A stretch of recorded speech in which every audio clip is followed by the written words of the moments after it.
Hello and welcome to a brand new Arseblog Arsecast right here on arseblog.com. How are you? Hope you're well. I know I say that every week, but usually it's not, it's not that I don't mean it, but it's one of those things where you say to someone, how are you? And you expect them to say something like, fine, grand, all right, and not the sort of, oh, well, the old hips are really hurting me at the moment, and the work is shit, and home life is pretty awful as well, and, the gout, Jesus, it's killing me.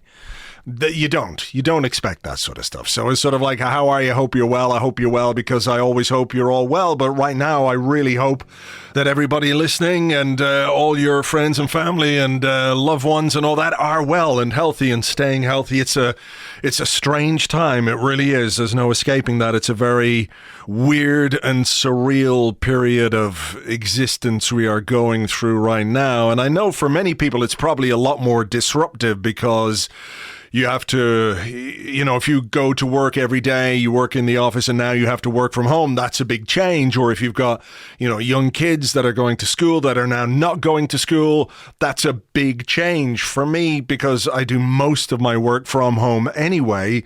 My routine hasn't really changed a great deal, apart from the fact that there's no Arsenal to write about. So you get up every morning, and this week I've been writing about my life and times on the radio as a much younger man. So if you feel like reading that and you haven't already, just head over to arseblog.com. But there's no getting away from the fact things are strange. I went into the off license this evening and they're not taking cash. No cash whatsoever. All transactions have to be done by card.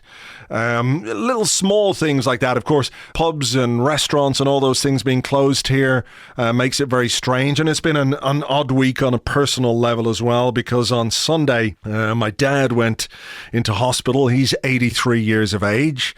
And he was taken into hospital and they discovered that he had a temperature, and that's obviously one of the indicators of the coronavirus, and they tested him for it, and 48 hours later we got the results of the test, and thankfully he was negative for that, and he's back home. He was back home tonight, Thursday, in his own house, and he's sitting by the fire and hopefully having a good snooze there. But it was strange this week because the hospitals are closed. You cannot visit anybody in the hospital. So if you want to bring something up, they have a bag drop, and they give you a number and they take the bag up to the patient and what have you. And look, it's difficult when you've got a parent or somebody in hospital that you can't visit. We could speak to him by phone, but, as men of his generation often are, he's not that great on the phone as a general rule. But, I was thinking of people who have very sick relatives, whether it's children or parents or aunts or uncles, brothers, sisters in the hospitals that they can't get to visit them. And you can understand why the hospitals are closed down, because it makes sure that, nobody coming or it minimizes anyway the risk of the coronavirus getting into the hospital. And, it's common sense and what have you. But you then think of the staff and all the people that are there manning the wards and manning all the various areas of the hospital to keep it going, to look after all the people who are sick and unwell and need treatment and round-the-clock treatment, doctors, nurses, all the various staff that are in the hospital who keep it ticking over. It's like, if you spend any time in a hospital, you realize it's kind of its own living, breathing thing. They're terrible, awful places to be in, whether you're a patient or a visitor, and I'm sure they're not the most pleasant places in the world to work either, but everybody who does makes such a huge commitment to the community. And when you think about what's coming down the line for them and what they're probably going to have to deal with here, all you can do is doff your cap to them and thank them from the bottom of your heart for the work that they do, which is so valuable. And at this time when we're all being asked to sacrifice a little bit by staying indoors, by not going out in groups, by not congregating, by not doing things which really don't cost us that much, do think of the people who have to go to work in hospitals every day, whether they're doctors or nurses or surgeons or cleaning staff or catering or pastoral staff, whatever they might be. They're on the front line and they're putting themselves at risk for the benefit of all of us, should something happen to us. So please do think about that. And thank you to all the doctors and nurses in Tala Hospital this week who are so great.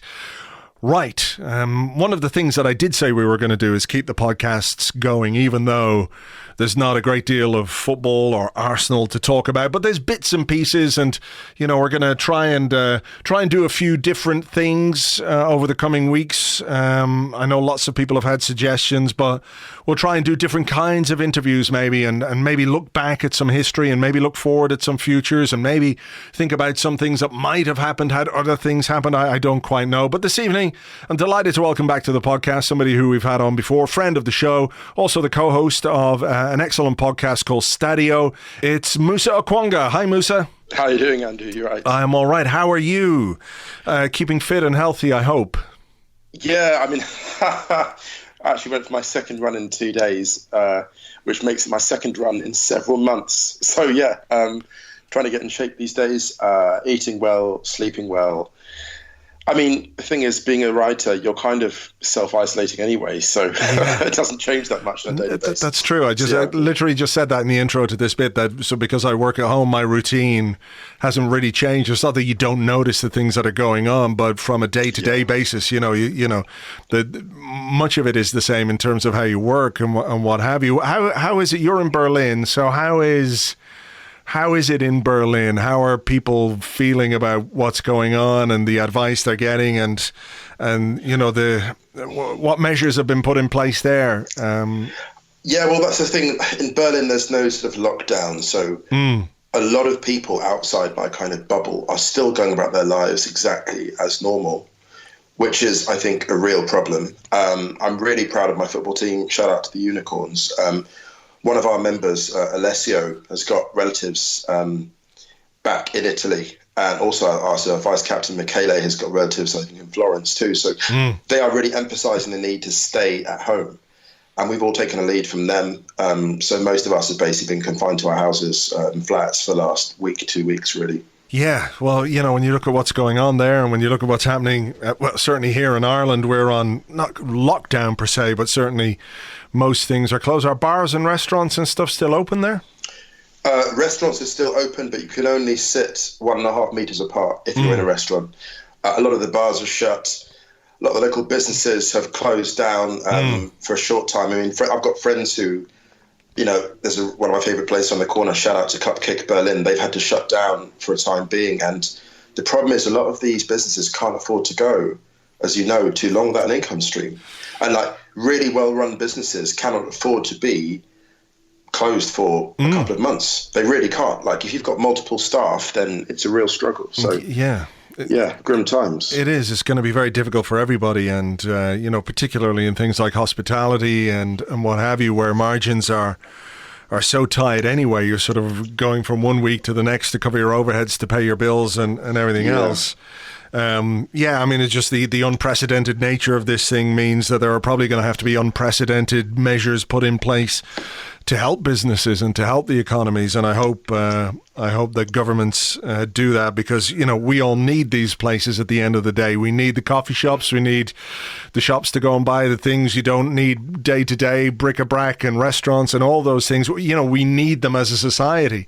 So, to have so many businesses fail would be catastrophic on top of the health issues. I really hope that people unionize. I really hope that all these supposedly unimportant workers actually, because at the moment, don't get me wrong, everyone's running for cover, everyone's trying to look after their cash flow. Don't get me wrong, I'm not even judging anyone that's doing that. I understand it. I hope that a bunch of people somehow find the energy to unionize in the midst of all this and demand a better deal from the government. Well, sure. Because this feels like an ideal moment to actually have some leverage and be like, look, we are the bulk of your economy. Respect us. Exactly. As you said, the so-called unimportant workers or what have you. Hang on a second. They are extremely important, to the way that this economy functions, and to sort of facilitate the, I don't want to say luxury, that's not quite the right word, but the sort of the easy access we have to all the things that we want 24 hours a day. People have got to work to do that. And I think you're right to say that, they maybe it takes something like this for people to realize just how important they are, even if they're viewed as somehow menial, which of course is completely incorrect. Let me throw an idea out there. Yeah. A lawyer, basically, let's say a Labour lawyer, who basically, because a lot of lawyers actually are being sent home are twiddling their thumbs at the moment. A lawyer basically assembles a class action lawsuit when the government tries to strong arm this invisible group, this invisible mass of workers who've been undervalued for years. If a bunch of lawyers can basically coordinate with them and say, look, we'll represent you like no win, no fee basis, and we'll represent you against the government. So if you get bankrupted, we're going to stand your corner. And we use that leverage and we say, basically, if you don't respect us, we're going to bankrupt you. We're going to give you a bill you can't even imagine. If there's some room, because we all know any job we've been given, whether it's voiceover work, whether it's me doing speech writing or whatever, the best negotiation comes when you've got the greatest leverage. Sure. And I think right now these workers have got astonishing amounts of leverage. I think they really, really do. And probably...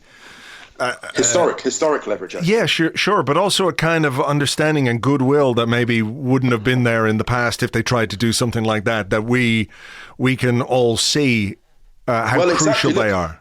You look at how many times workers have tried to strike, right, for better rights, and people have gone, oh no, I can't get to work on time because people are striking. And people have basically been striking for 2 days, and people have thrown their hands in the air. People in really high-paid jobs, even by comparison, have been like, how dare they strike? I've got to get to work. I'm half an hour late for my meeting. And now those same people are like, oh, well, what can we really say to that? Because we have to listen, right? And now those workers are saying the arguments are just as valid.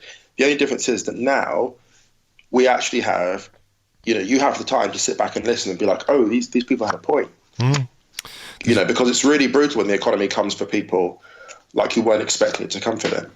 Yeah, well, look, I mean, it is going to be a great leveler in many ways, and I don't mean that in a good way, but because nobody is immune to the virus, and very few people are immune to the impacts of the virus or the economic costs, of course. And it's going to be something that I think we can all see right now that it is going to be a thing that we all have to deal with, and as a society, as various communities, we're all going to have to deal with this somewhere down the line.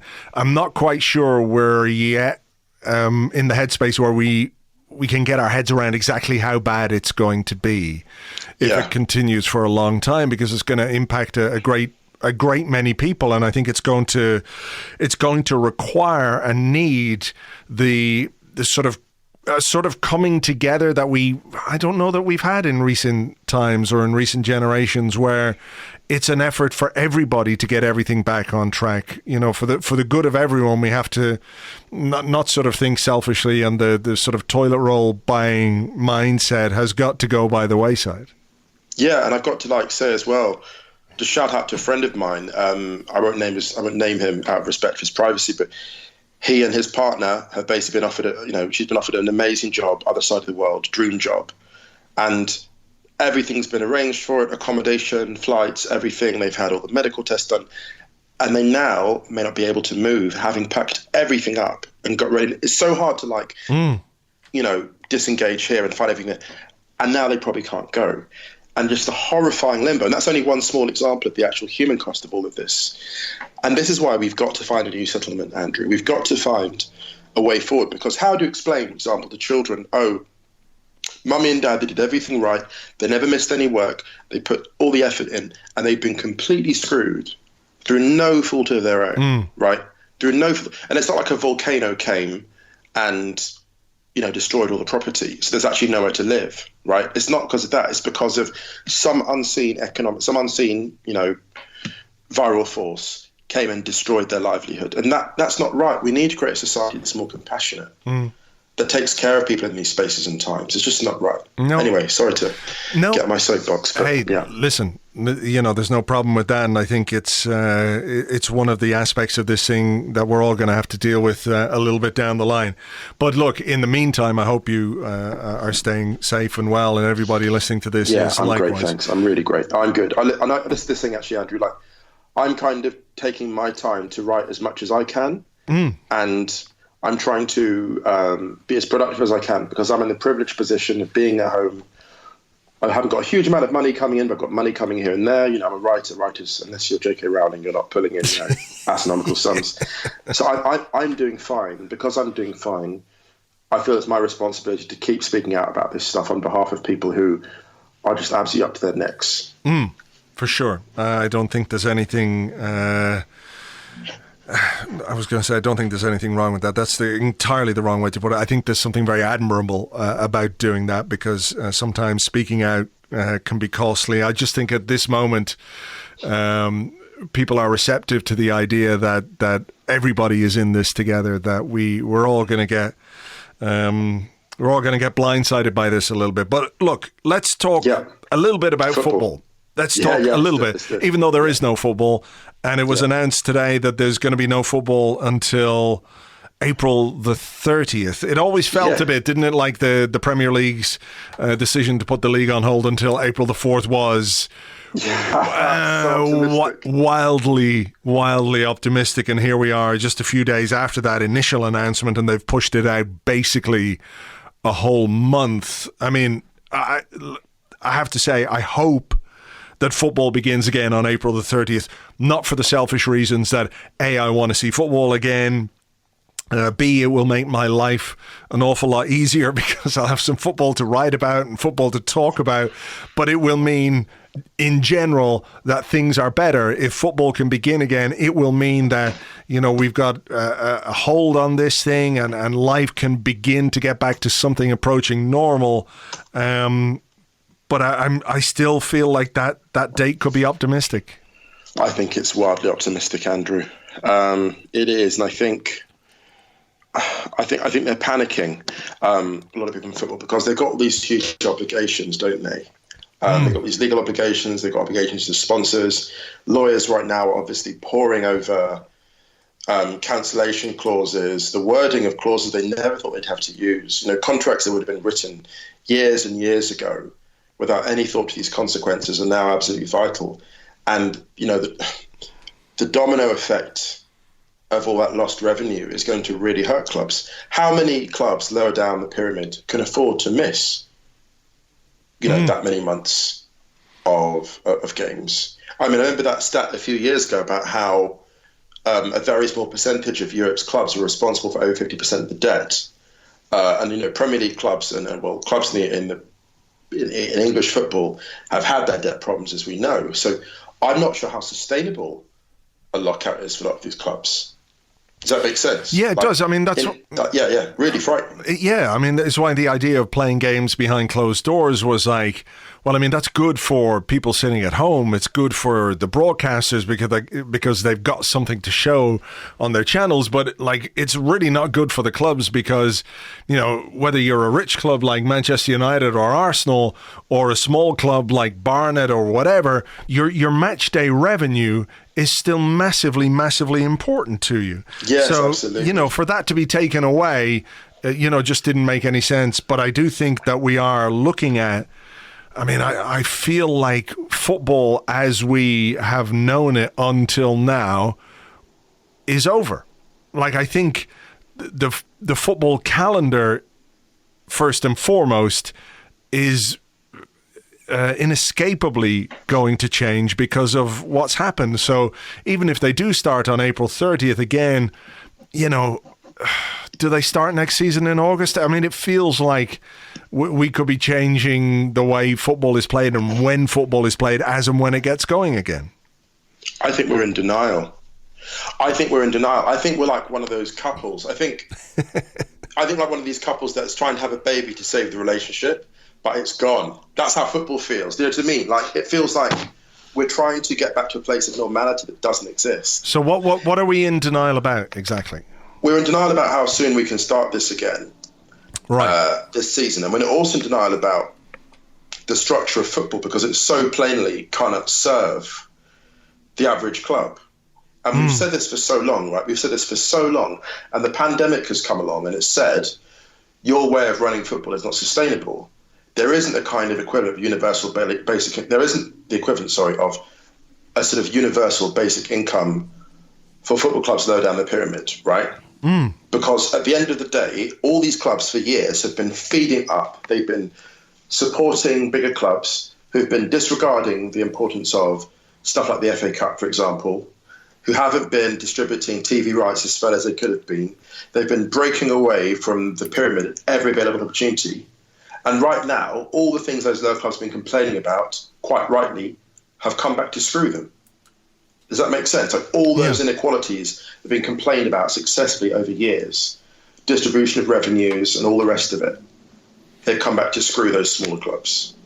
That is not right. And so that is the end of football as we know it, in the sense that the conversations that small clubs have been having for years have now become uniquely vivid and valid. I mean, do you think the fact that money was... look, we've all grown up in an era where we can understand the value of money and why money is important and why, as a football club, for example, you might say that the Premier League is the what do you call it, the golden land or whatever the fuck the phrase is, I can't remember. That is the aspiration. You get to the Premier League, you make those big bucks and you can take your club to a new level. It sort of felt like the financial aspect of sport has overtaken the sporting element of it. So it's not about getting as high as you can to win as much as you can. It's getting to a point where you can earn so much money you just don't know what the fuck to do with it. It's more money than you could ever think of. Yeah, absolutely. You look at the financial markets, right? You look at the in the old days when you bought a house to basically live in it, right? And then there came a point where you didn't buy a house to live in it, you bought a house to speculate in the market with it, right? You bought a house to get another one and then basically flip that and become wealthy. And on a bigger scale, within a short space of time, within a couple of decades, it went from home ownership to gambling, the value of houses that eventually crashed the financial market. And the same thing's happened with football. Before you had a club and it was a kind of social event and it was a community thing, and then as clubs got bigger and bigger, they became corporations and franchises, and they increasingly had contempt for the original thing they were meant to be. In the same way that a mortgage, like having a home, eventually became a thing, like the concept of a house now has a sense of contempt for the original thing that it was. How many people can afford a house now compared to generations ago, right? So the same with football clubs. Football clubs have gone so far in many ways, not all clubs, but a lot of clubs have gone so far from the original thing they were envisaged as. And the arrival of this pandemic has kind of slapped us around the face with that reality, I think. The phrase I was looking for earlier was promised land. It just occurred to me. So, yeah, the Premier League was the promised land. So, yeah, I mean, I think you're right. And look, it maybe has to take something seismic for things to change. I mean, we saw reports this week that Euro 2020 was being moved to Euro 21, and in The Athletic, David Ornstein reported that UEFA was looking for 275 million, 300 million compensation from clubs and leagues for the move. And I was looking at it going, how... That's grotesque. How on earth? How dare you? Well, yeah. But on what basis is there to demand money from football clubs and to demand money from football leagues for something which is just out of anybody's hands? It's not as if the leagues have done something themselves which has meant this tournament has got to move. And again, look, we know what the financial reality of European championships is for UEFA, the same with the World Cup for FIFA. These are massive money-generating events which are fundamental to the existence of these organisations. UEFA needs to be careful, though. Yeah. Because UEFA is negotiating on the basis of the current reality. It's not negotiating against the future. Exactly. UEFA is negotiating on the basis that people think they're always going to need football. Here's the thing. Let's go 4 to 6 months, right, without football. People go about their lives normally. They hang out in their communities. They have barbecues in limited groups because we can't have meetings in big groups. And people start deciding, actually, do you know what? We don't like our club being all that big anymore. We don't like what PSG has become, buying a footballer for 230 million euros and whatever. We don't like that. We want to get back to small, humble ways. We want to get back to playing against local clubs or having away breaks with teams at equally low divisions. We don't want to be interested in UEFA. What happens when clubs, remember how UEFA behave? Let's say UEFA does get its money, right? But it in the process of getting its victory, it doesn't realise what it's lost, right?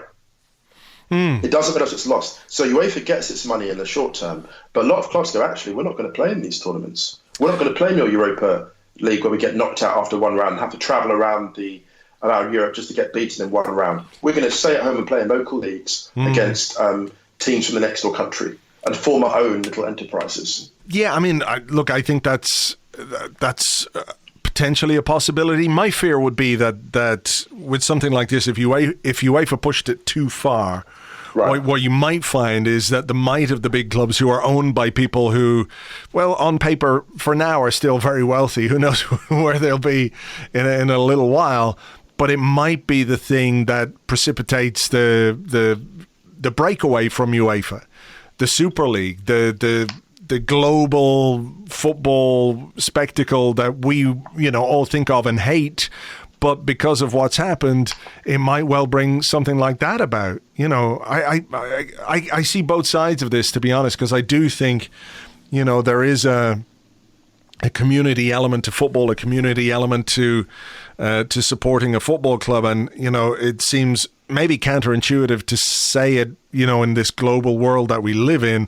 Every big club has got fans all around the world, and it's a wonderful thing to see those fans support their club from far and wide.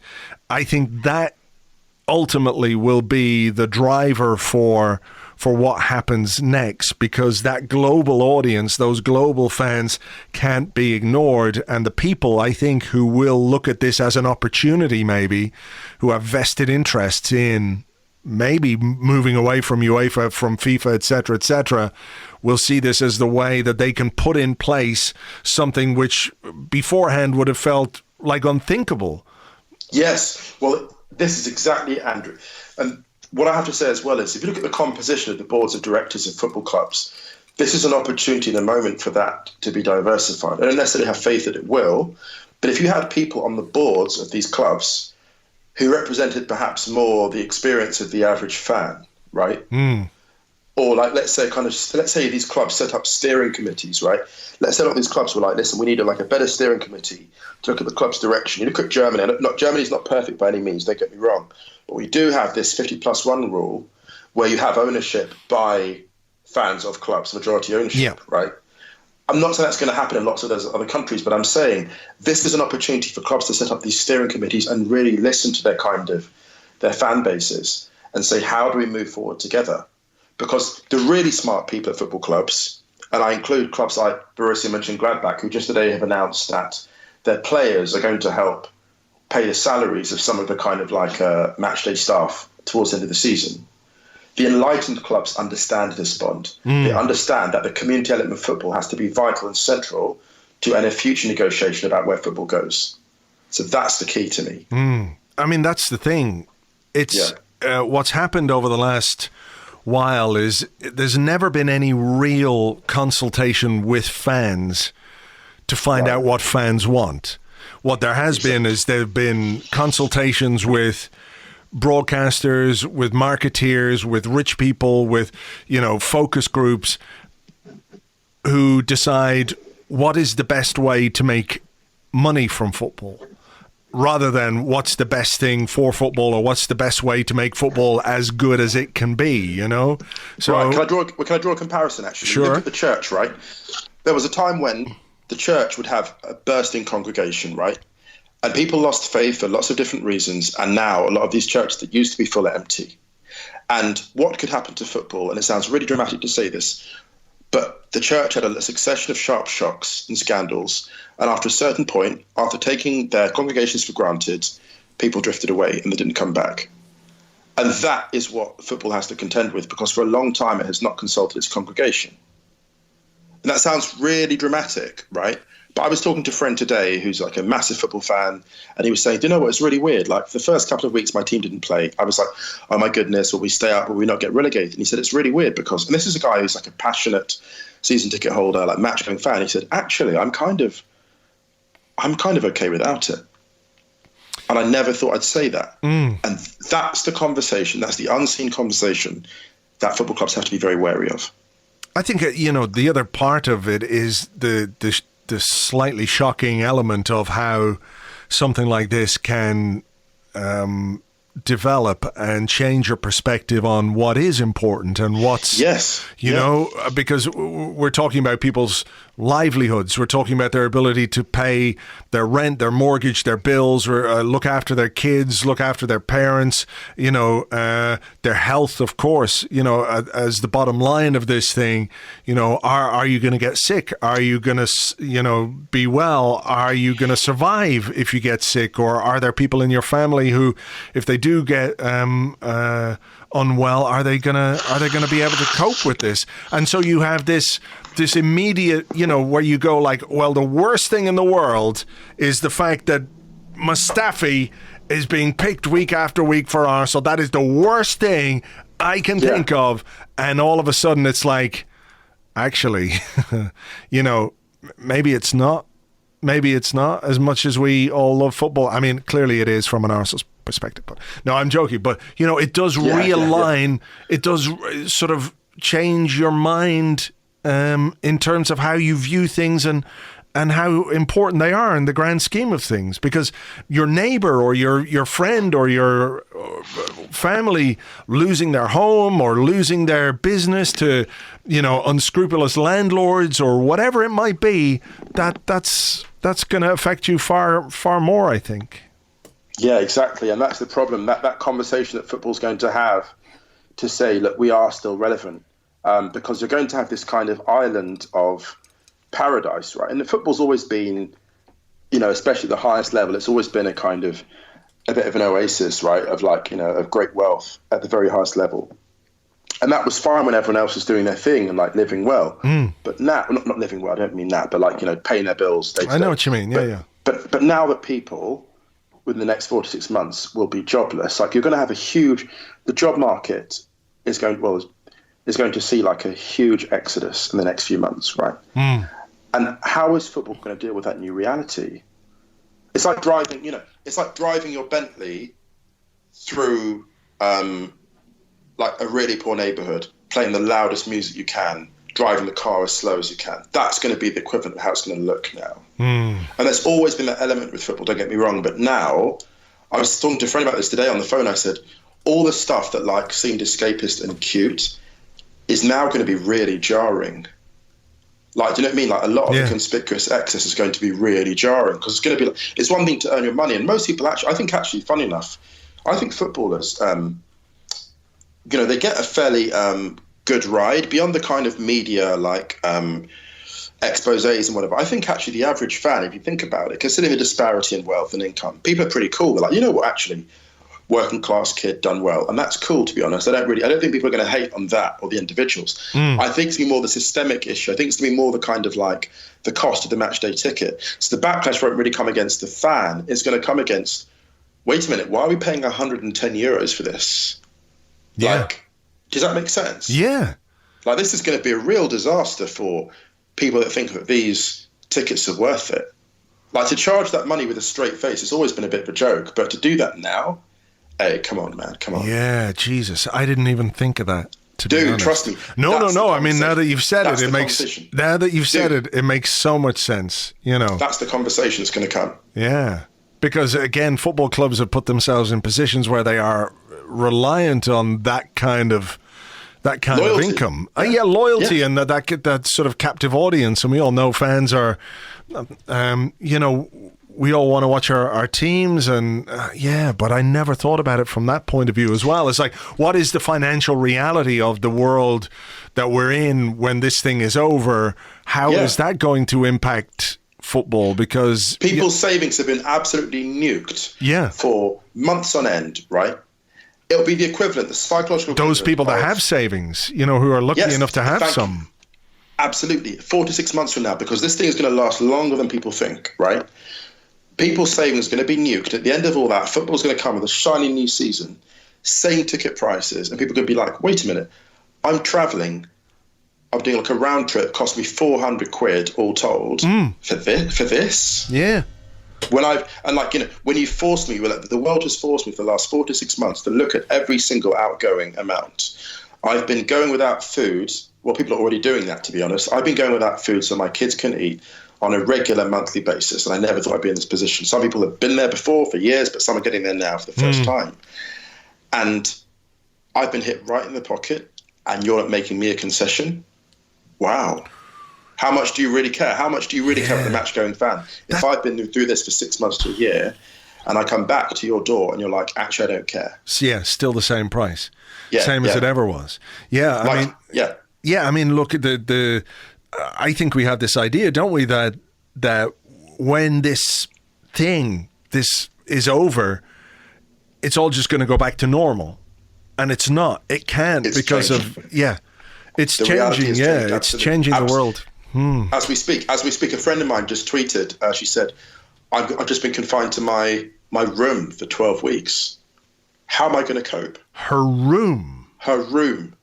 I've got a friend who I went to see the other day who's quarantined. She's in her flat and she's there for 2 weeks. I dropped off some shopping for her. She can't leave her flat for 2 weeks. And she's out and about doing all this great political stuff and activism. These are people whose entire realities have been changed. Like, their realities rely on them stepping out the door. They have to leave the house to make money, and they cannot. I've got friends whose careers are just about to take off. Huge acting jobs, huge production jobs, huge theatre jobs, nuked overnight. Theatres emptied.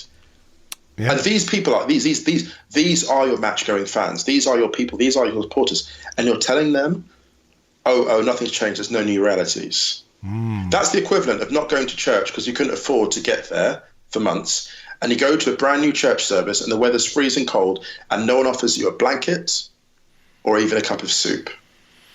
Oh, sit out there and worship us. Oh, wow, like that. Football clubs that aren't wise to this are in a lot of trouble. Well, they've got to get ahead of this conversation. Yeah, to be fair, we've got to wait and see how they react. And, we're making the assumption that they're just going to try and pick up as normal, and maybe, the reality of the world that we live in when this is gone will inform the way that they behave, and you hope that it will. Yeah, but that's what, Andrew, sorry, just to jump in, that's why I'm literally saying all this, because I know that your podcast is listened to widely, and I'm saying it because I want people to think about this stuff. I don't want things to go badly for football clubs or for those who support them. I said to a friend today, this is a time when there's a kind of vacuum right now and a look for ideas. This is a time to start the conversations or continue the conversations that should have been at the highest level for so many years before this. So, yeah, that's why I'm saying all this, to be honest. So, yeah, sorry to... All right, no, listen. It's the kind of time where we need to have these conversations, and they're not necessarily easy to process, but they're necessary and they're absolutely relevant to what's going on, and we all have to think about things in a different way than we've thought about things. But look, hopefully people do. But one of the things that I want to do... over the coming weeks and months, I guess, depending how long it is before football gets going again, is to try and help people deal with either being in isolation or, being at home or not knowing what to do to pass their time. So what I asked you to do was to pick like a couple of books, a couple of movies, and a couple of music things that we could recommend. So I think we'll do one at a time and one each, and we'll start with books. So I'll let you go first as you're the guest. A book that you would recommend to somebody who is sitting at home and is going, well, what the fuck am I going to do? So hit me with your first one. Okay, well, this is a bit random, but I don't know. There are a lot of people that don't like sort of sci-fi stuff, But I absolutely love the Christopher Priest Black Panther complete collection. It's a graphic novel. Okay. And it's based on Black Panther comic books, and they're absolutely brilliant. And the reason I love comic books, and I'd recommend them, is because you can just escape into them. And I think we really need escapism right now. So I recommend that absolutely. It's brilliant. The other book I'd recommend is by an amazing writer, British-Nigerian writer called Erenison Okoji. And the book is called Nudibranch, Nudibranch. And it's a book of short stories, a collection of short stories, utterly mind-bending, astonishing use of language, and quite a difficult read, but the kind of thing you can sit down with some light electronic music in the background, like a decent podcast in the background, and really just let your brain chew on it. I can't. And the two, yeah, sorry. Go on. No, I was just saying I couldn't listen to a podcast and read a book. Just something in the background that just kind of like mumbles along, but something really, these are two pieces of work that I think are really good for your brain to kind of just chew on and take you out of your own reality. Okay, so, cool. Yeah. Well, the two books I'm going to recommend, one is slightly relevant to end of the world times, which clearly this isn't, but it's easy to get your mind in an apocalyptic state if you really want to. But I Am Legend, which I mentioned on the podcast the other day, by Richard Matheson, is an amazing book. It's actually quite short. It's almost like a novella. The movie with Will Smith, there was also the Omega Man, another movie adaptation. I think there was one called The Last Man on Earth or something as well. But certainly the Will Smith movie got the ending so unbelievably wrong that it did. It just... You have to go and read this book, and it should be available on, I guess it's on Kindle. If not, it's available in your local independent bookstore, who will order books for you, and they pay their taxes and they pay their workers. So use them if you possibly can, right? There's another way. There's another way our minds need to change, I think. Yes, absolutely. Do you know, actually, here's the funny thing about the book, though, I Am Legend. When you read it, you realize the true bravery of the main character. Like, when you see the nature of sacrifice, I mean, the main character in that book just goes above and beyond the call of duty. It's really amazing. Actually, this is a bit cheeky. It's opportunistic of me. I'm going to throw in a third book, actually. Go on. It's called The Party by Richard McGregor. I read it. I finished it in January. It's the first book I read this year. And it's about China's Communist Party. And it's absolutely fascinating. This is a book that basically is 300 pages long, and it reads like it's based on an incredible piece of investigative journalism, and it reads like a thriller. And it's basically all about the Chinese Communist Party and how this sort of group, this administration, basically runs the country. And when people talk about Chinese culture, I think that's a mistake. What they mean a lot of the time is the way the Chinese government operates. And the book is just an absolutely fascinating forensic account that couldn't be more timely of the way that China's run. So I'd recommend that. Okay. Really recommend that. Cool. Yeah. I've got that written down here. My second book is one of the first books I read this year, and I absolutely loved it. It's called The Nickel Boys by Colson Whitehead.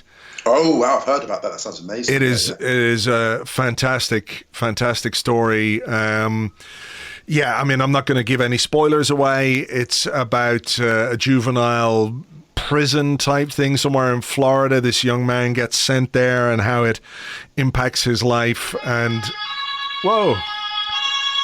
hello. Can you hear me? I can hear you. Yeah, I can hear you well. There you go. No, just we got the passing police car there. That's Berlin for you. Or the ambulance. That's choir. That's big cities everywhere. Don't worry about it. So The Nickel Boys, Colson Whitehead, fantastic book. Let's do music. Yes. Here we go. Wow. Okay. So Little Simz, Grey Area. Okay. That's an extraordinary album which just has the entire range of moods, of content, lyrical ability, flow.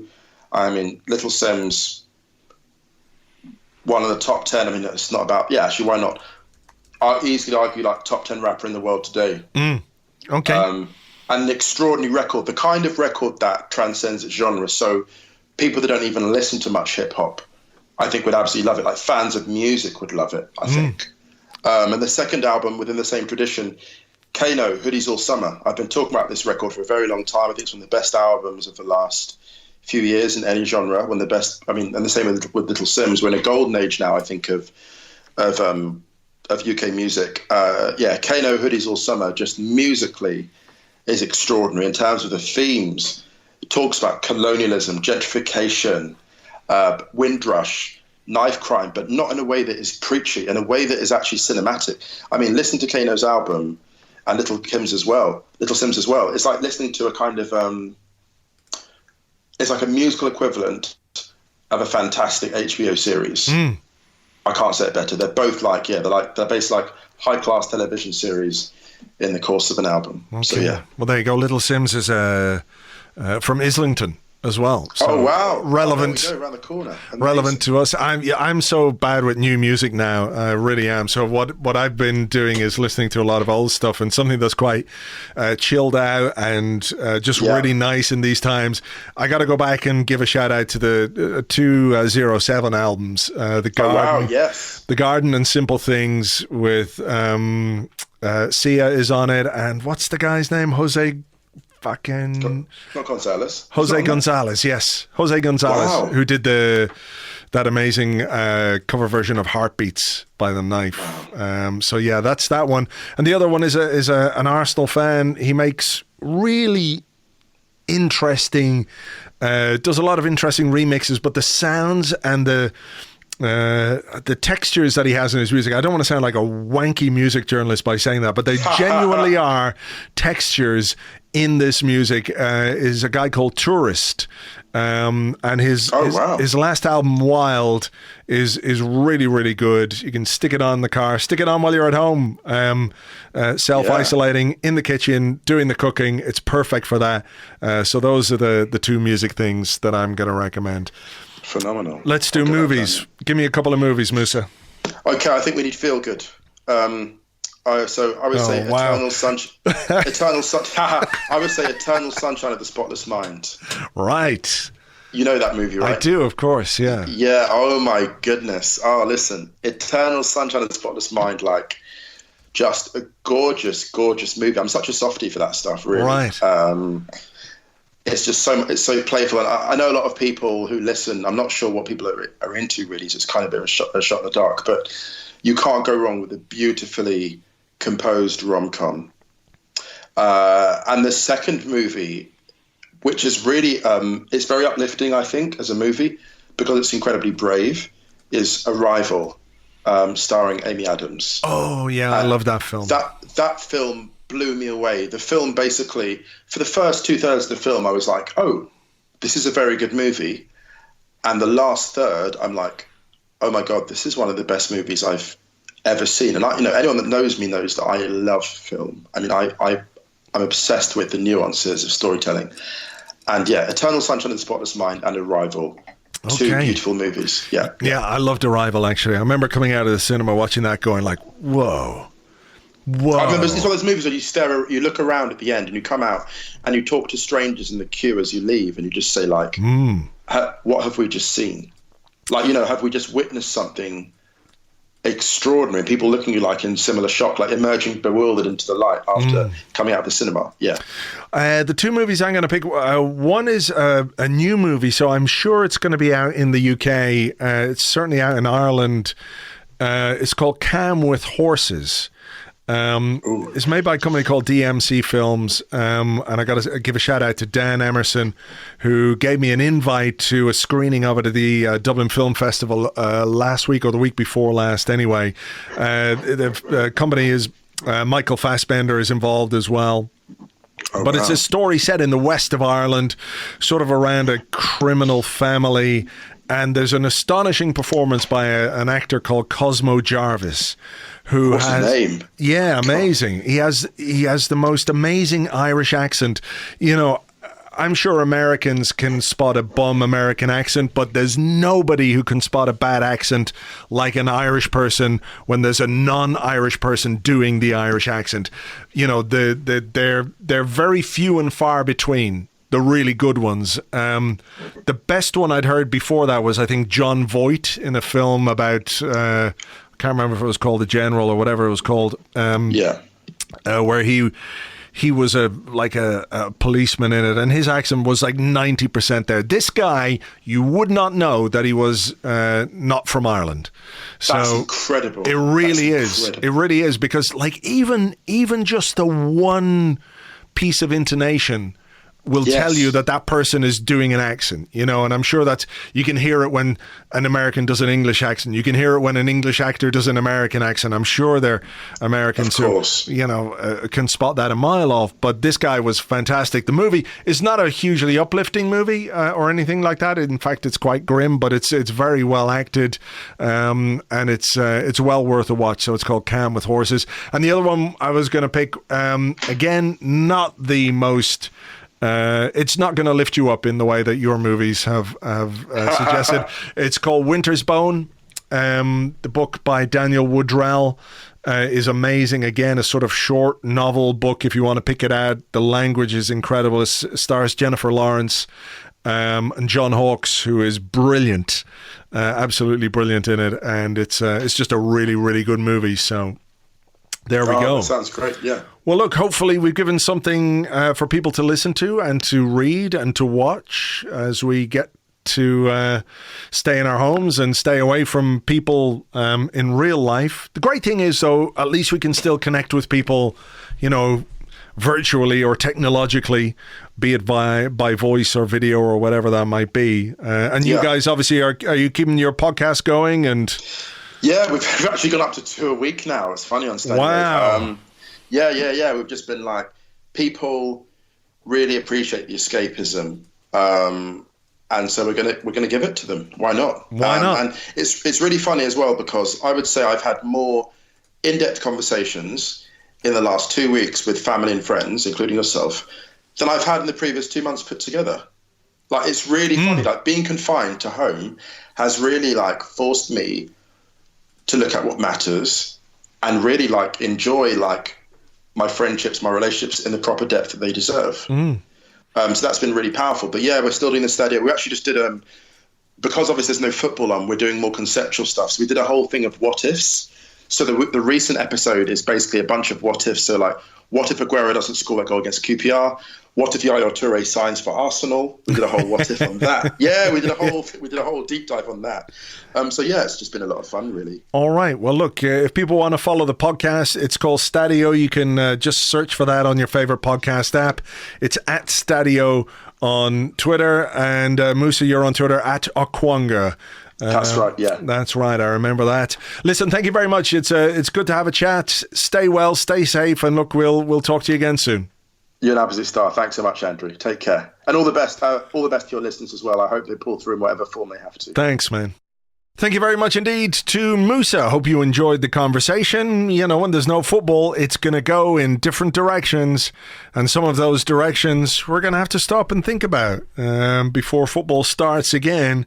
And maybe when it starts again, it's not what we thought it was, or it's not what it was before. We'll have to wait and see. Anyway, look, I just want to thank you all for being here. Thank you for listening as always. James and I will be here on Monday with an Arsecast Extra. We don't know what we're going to talk about. Lots of stuff could happen between now and then, which might dictate the conversation. But as always, we'd be glad to have you along and take your questions on the various platforms that we take them on.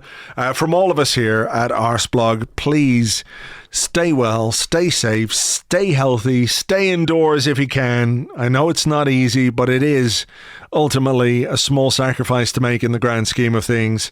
And we will catch you on the next one. I'm going to finish the show today because sometimes, the end bit, it's funny and it's a bit of whatever, but I'm just finding it a bit difficult this week to think of something that might just be appropriate. So let's go out with a tune from one of the albums that I recommended with Musa. This is 07 and Destiny.